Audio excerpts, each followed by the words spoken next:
keluar balik malam, kita pun yelah, kita ni pergi surau, ngaji semua, menutup aurat. Lelaki pun apa dia ni buat apa malam tu, kerja apa, tentang kerja karaoke ke apa. Kita lebih banyak bersangka buruk. Adakah benar apa yang saya cakap ni tuan-tuan puan-puan? Benar. Muslimin dan muslimat yang dirahmati Allah Subhanahu wa ta'ala, jagalah diri kita. Sebab apa? Semakin banyak ilmu yang kita terima, maka takut-takut semakin jauh kita dengan Allah. Maksudnya ramai orang terhijab dengan Allah Subhanahu wa ta'ala sebab hijab ilmu. Hijab ilmu ini merupakan hijab yang paling halus di antara kita dan Allah Subhanahu wa ta'ala. Para ahli sufi, mereka doa kepada Allah semoga ilmu yang dikurniakan kepada Allah ini membuatkan mereka lebih dekat kepada Allah Subhanahu wa ta'ala. Doa Nabi juga apa? Di antara doa Nabi, ya Allah kurniakan aku ilmu yang bermanfaat, doa yang Allah terima. Saya pernah lupa dia punya doa, tapi maksud dia lebih kurang macam tu. Kita datang ke rumah Allah, dapat solat 5 waktu sehari dan semalam cukup, dapat buat amalan sunat. Angkatlah tangan kita, doa kepada Allah. Semoga kita doa kepada Allah, ya Allah, jadikanlah amalan yang aku lakukan ini diterima di sisi-Mu, ya Allah. Jadikanlah amalan aku ini, ya Allah, jika ada di dalam hati aku ini sebesar zarah rasa takabur kepada diri-Mu, ya Allah, maka Engkau ampunkanlah perasaan ini, kelemahanku ini. Tuan-tuan dan puan-puan yang dirahmati Allah Subhanahu wa ta'ala, ramai di antara kita, kalau kita maksudnya termasuk saya, bila kita dapat buat sesuatu yang lebih sikit daripada orang, kita akan rasa diri kita bongkak dan besar. Benar kan? Jarang sekali kita nak cakap apa yang kita buat, Allah bagi kelebihan dekat kita, datangnya daripada Allah. Dapat kereta baru, dapat buat majlis anak kahwin yang besar, panggil jiran kita, "Mak, cantik kereta, berapa hantaran ni, kayanya anak kau." 10 orang cakap, tak rasa apa lagi. Bila 100 orang cakap, memang kaya aku ni. Perasaan itu, jaga tuan-tuan dan puan-puan. Bisikan yang paling jahat dalam diri kita ialah bisikan hawa nafsu.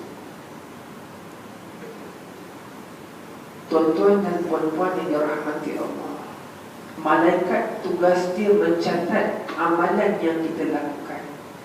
Dia catat, bila kita buat baik, kita salat, catat, Ahmad salat. Puasa, Ahmad puasa. Tetapi di hadapan Allah Azza wa Jalla nanti,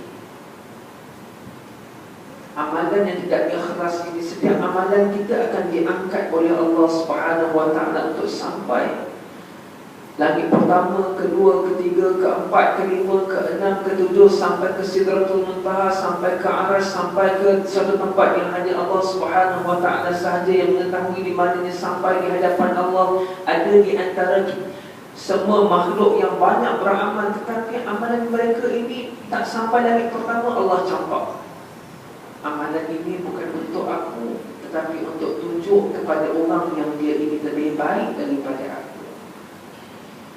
Di hari akhirat nanti, Allah Subhanahu wa ta'ala akan mengumpulkan semua manusia di yaumul mahsyar, di hari perhitungan di hadapan Allah Jalla wa'ala, Tuhan yang maha mengadili dengan seadil-adilnya.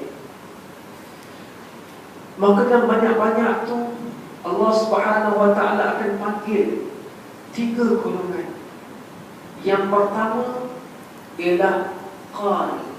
Qari maksudnya orang yang belajar Al-Quran ataupun yang belajar ilmu, dia sampaikan, dia panggil, "Ma fa'alta fiha?"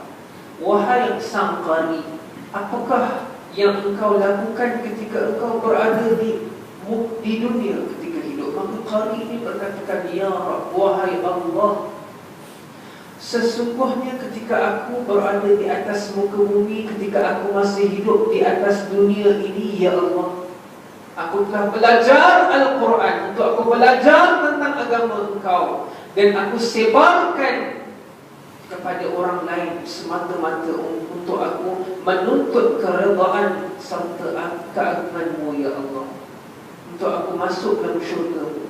Maka Allah Subhanahu wa ta'ala beritahu, kadzabta, engkau bohong. Engkau bohong, wahai sang qari.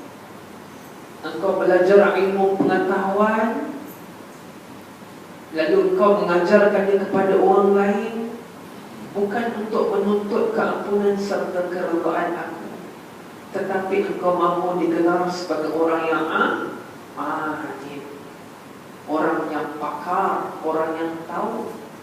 Hadirin tuan-tuan, puan-puan, jangan salah anggap baca ilmu agama dia. Semua ilmu, ilmu kedoktoran, ilmu matematik, semua ilmu. Sebab semua ilmu ini matlamatnya satu je, untuk mentauhidkan, mengagungkan Allah Subhanahu wa ta'ala semata-mata. Lalu dicampakkanlah sang qari ini ke dalam neraka.